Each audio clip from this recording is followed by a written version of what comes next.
오늘 읽은 이 마가복음 말씀은 마가복음의 시작 첫 장면이라 할 수 있습니다. 영화에서도 첫 장면이 굉장히 중요하죠.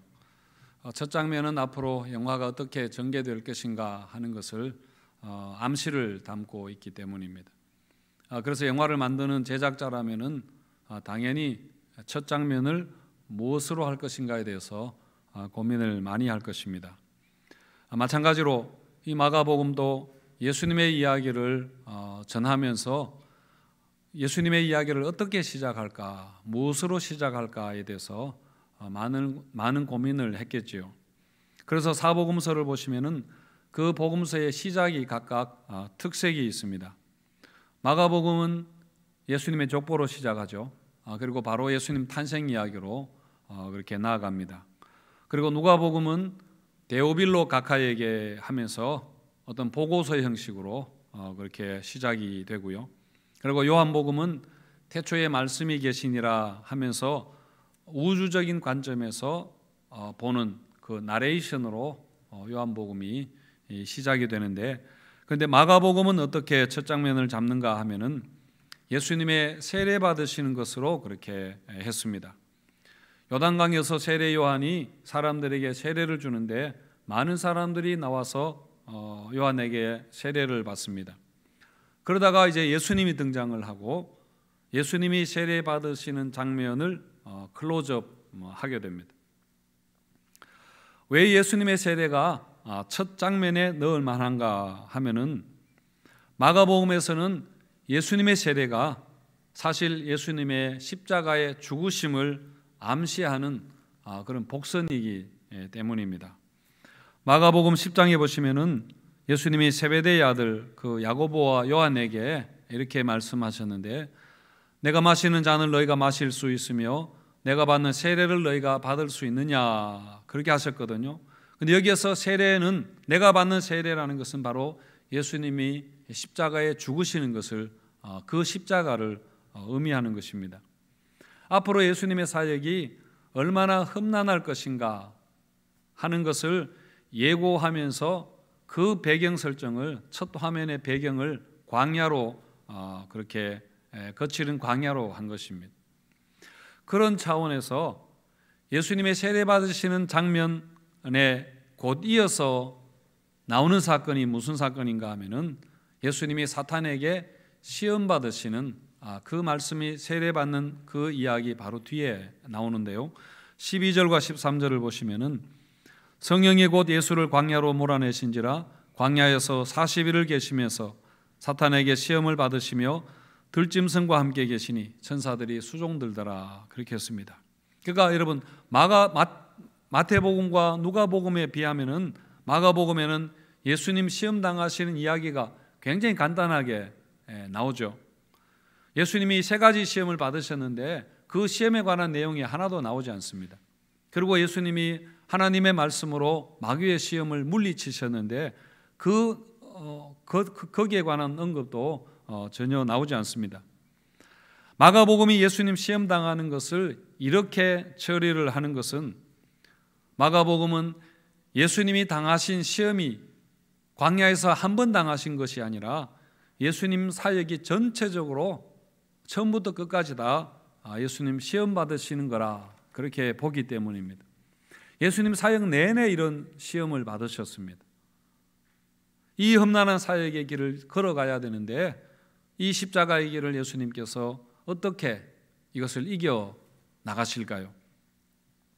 그래서 우리는 이 마가복음 첫 장면에서 예수님이 들으셨던 2가지의 음성을 우리가 주목해서 살펴볼 필요가 있습니다. 먼저 예수님이 세례 받으실 때에 하늘에서 음성이 있었습니다.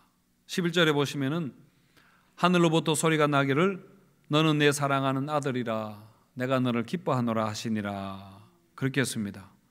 그러니까 예수님 세례 받으실 때에 하늘이 열리고 하늘에서 성령이 이렇게 임하시고 이 음성이 있었던 것이죠. 이 하나님의 그 말씀은 예수님이 누구시며 예수님이 앞으로 어떤 사역을 하실 것인가 하는 것에 대한 하늘의 선포라 볼 수 있습니다만은, 어쨌든 예수님이 세례 받으실 때에 있었던 이 음성은 말씀 그대로 예수님에게 이 음성은 굉장히 중요한 것이었습니다. 이제 공생의 사역을 예수님이 시작을 하시는데 그 예수님에게 내가 너를 사랑한다, 내가 너를 기뻐한다 하는 것은 바로 하나님의 응원과 격려의 메시지이기 때문입니다. 그리고 예수님이 사역하시는 내내 예수님은 이 하늘의 음성을 기억했을 것입니다.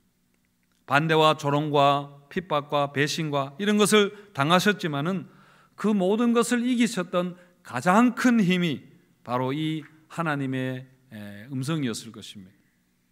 그래서 예수님이 날마다 습관으로 그렇게 광야에 가셔서 기도하셨는데 기도하시면서 항상 이 음성을, 하나님 음성을 들었고 또 이 음성을 기억했겠죠.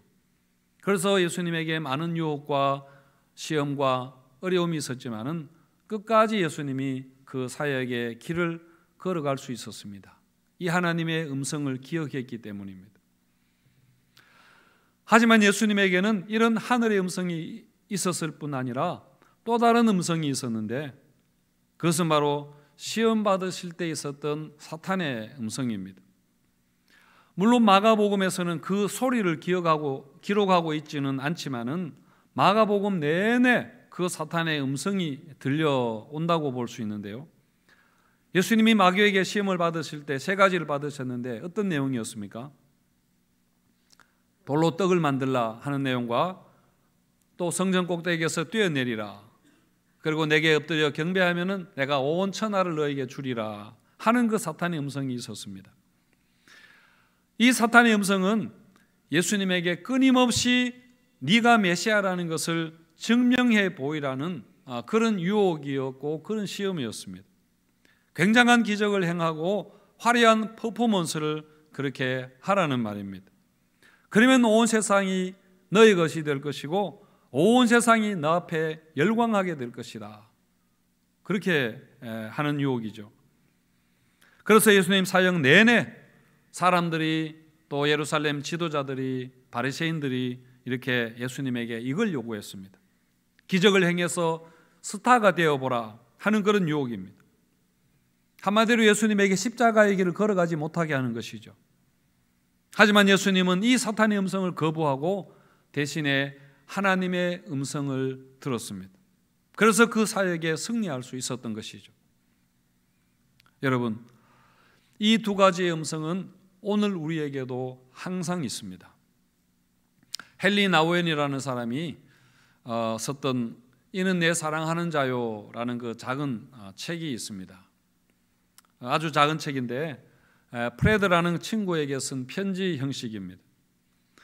프레드는 헨리 나우엔에게 그 프레드의 친구들에게, 자기 친구들에게 뭔가를 좀 말해달라고 그렇게 부탁을 합니다.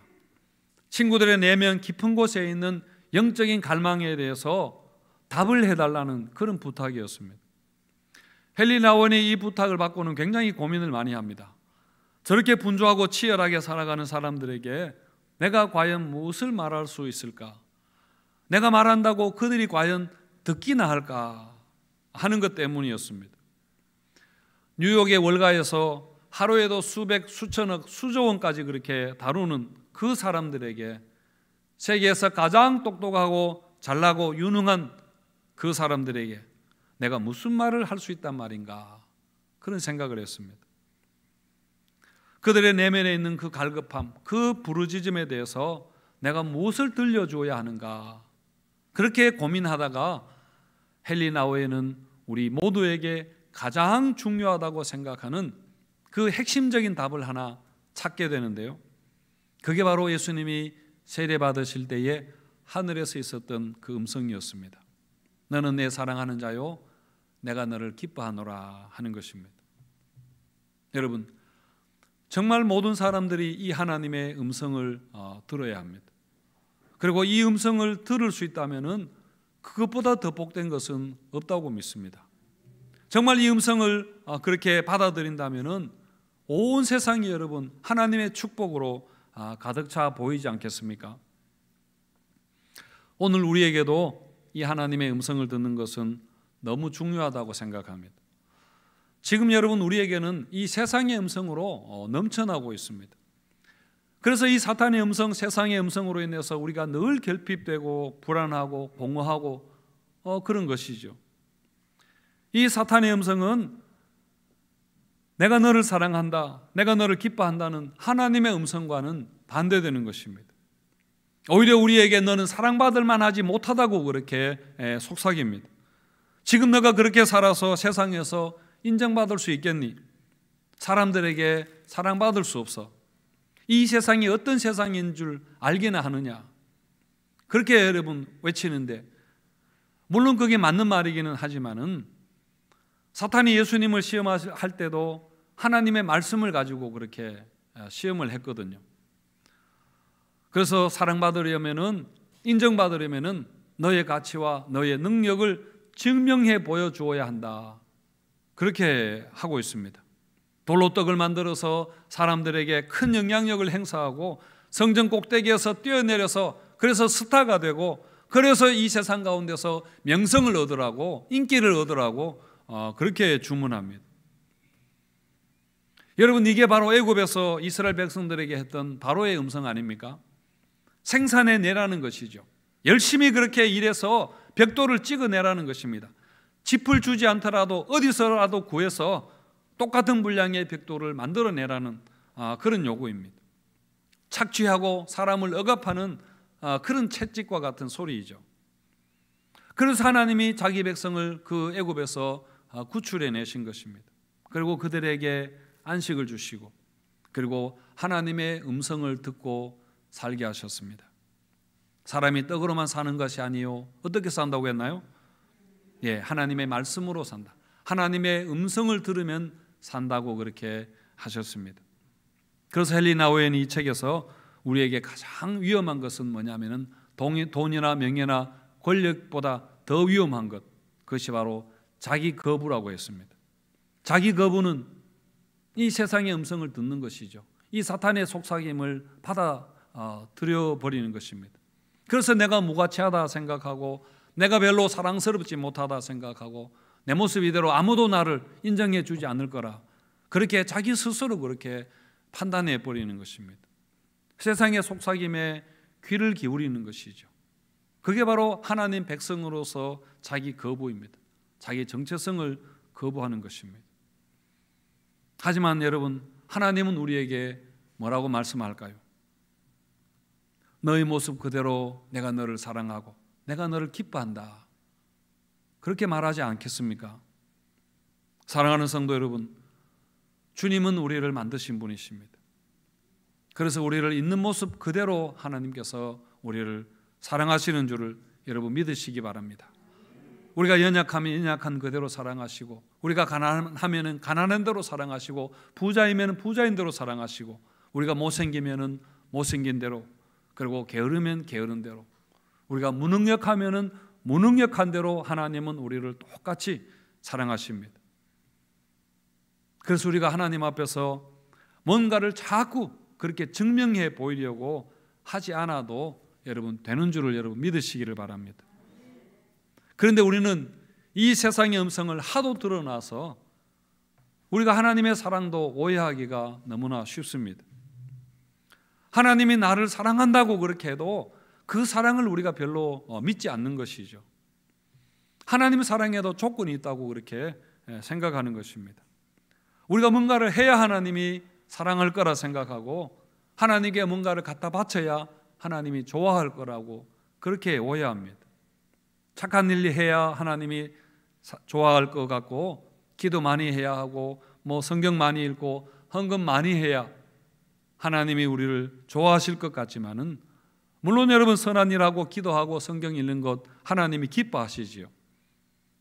그렇지만은 하나님께 우리가 인정받고 사랑받기 위한 수단으로 그렇게 할 필요는 없다는 말입니다.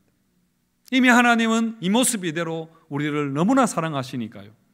우리가 아직 연약할 때에, 우리가 아직 죄인 되었을 때에, 그러니까 우리에게 하나님이 아무것도 기대할 것이 없는 그때에 우리를 위해서 죽으실 정도로 하나님은 우리를 사랑하십니다. 그래서 여러분, 우리가 은연중에 하나님의 사랑을 획득하려는 그런 노력을 우리가 중단하고 그저 너는 내 사랑하는 자요, 내가 너를 기뻐한다, 너는 내 아들이요, 내 사랑하는 딸이라 하는 그 음성을 여러분 들으시기를 바랍니다. 하나님이 우리에게 원하시는 것이 있다면 있죠. 한 가지가 있습니다. 그것은 이런 하나님의 음성을 듣고 우리도 하나님을 사랑하는 것을 하나님은 원하십니다. 그래서 하나님 우리에게 물으십니다.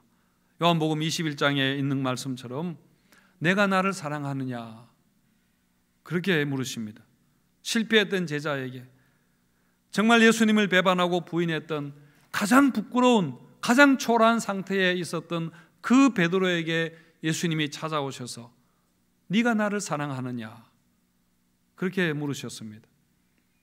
이 질문에 여러분 우리가 네 주님, 그렇습니다, 내가 주님을 사랑합니다 라고 우리가 대답할 수 있으면 여러분 되는 것입니다. 우리가 기도 많이 하고 헌금 많이 하고 봉사활동 많이 하는 것들로 우리가 하나님께 사랑받고 인정받는 것이 아니라, 그렇게 하기 위한 것이 아니라 네가 나를 사랑하느냐, 그렇게 물으시는 주님에게 주님 그렇습니다, 내가 주님을 사랑합니다 라고 대답할 수 있도록 우리에게 제공하시는 그런 주님의 기회인 것이죠. 주님 보십시오, 내가 주님을 사랑합니다. 그래서 오늘 내가 성경을 한 장 읽었습니다. 내가 주님을 사랑해서 내가 이렇게 오늘 찬양을 부릅니다. 내가 주님을 사랑해서 오늘 이 예배 자리로 나왔습니다 라고 우리가 말한다면 하나님이 그것을 가장 여러분 기뻐하실 것입니다. 오늘 유아 세례를 받은 아이들에게도 정말 이 하나님의 말씀을 들려주고 싶습니다. 너는 내 사랑하는 자요, 내가 너를 기뻐하노라.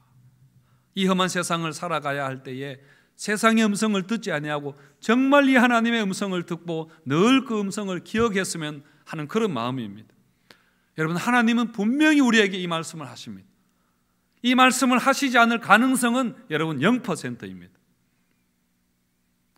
자녀들이 스스로 이 하나님의 음성을 들을 수 있을 때까지 우리 부모들이 대신해서 아이들에게 이 말을 계속해서 들려주면 좋겠습니다.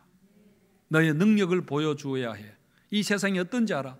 열심히 공부하고 열심히 그렇게 악착같이 일해서 너의 가치를 보여주어야 세상이 너를 사랑하는 거야. 내가 세상에서 인정받는 거야 하면서 그런 세상의 소리를 우리 부모들이 대신하지 않았으면 좋겠습니다. 여러분, 예수님이 세례 받으실 때에 이는 내 사랑하는 아들이라 하는 하늘의 음성이 있었듯이 우리에게도 이런 하늘의 선포가, 하나님의 음성이 항상 우리에게 말씀하십니다. 너는 내 사랑하는 아들이라 내가 너를 기뻐하노라입니다. 우리가 하나님의 사랑하는 자녀들이기 때문에 여러분, 우리가 세상의 음성을 듣고 사는 것이 아니라 우리가 하나님의 음성을 들으면 우리가 살아갈 수 있습니다. 우리가 드리는 수많은 기도의 응답이 바로 이 하나님의 음성 안에 여러분 있습니다. 너는 내 사랑하는 자요, 내가 너를 기뻐하노라. 우리가 여러 가지 삶의 문제를 가지고 하나님께 기도할 때에 정말 하나님의 응답은 바로 이것입니다. 내가 너를 사랑하노라, 내가 너를 기뻐한다, 너는 내 사랑하는 아들이요, 너는 내 사랑하는 딸이라 하는 것입니다. 이 음성 안에 모든 것이 다 들어있는 줄을 여러분 믿으시기 바랍니다. 우리가 항상 이 하나님의 음성을 기억하고 하나님의 자녀답게 멋지게 살아가는 우리 성도님들 되시기를 축원드립니다.